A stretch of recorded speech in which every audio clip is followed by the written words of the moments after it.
râu bụi phía đón châu mai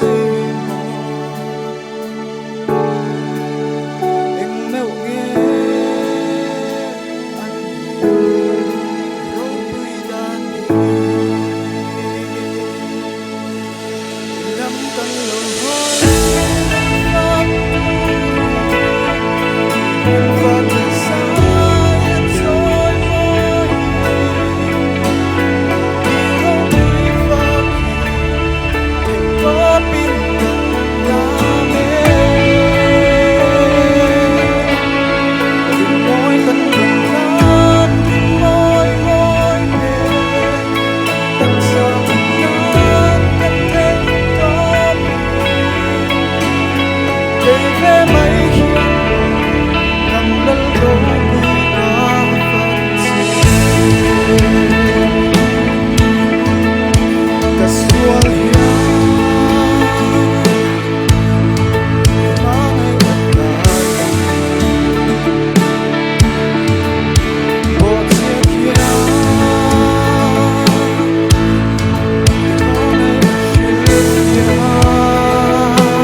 lắm căn lầu hơi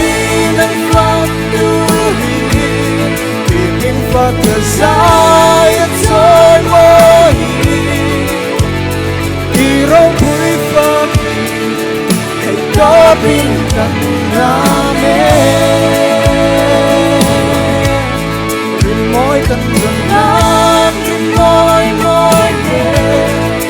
cách xa càng lan càng thêm có cây ve mấy hiên nắng lơ râu bụi cá vật cần lan chế tan cần thiên lùng cần lan chế tan cần tắc xa cây mà cây na ôm gió nằm mèo nghe luka về lắm căn lầu hơi nâng phát đuôi thì phát thời gian rồi mới râu bụi phát hãy có bình tĩnh nam em mỗi căn gần nam đến mỗi càng tách xa càng lan càng thêm có cây ve mấy nắng lơ râu bụi cá vật cây ve mấy hiên mò nắng lơ râu bụi cá vật chế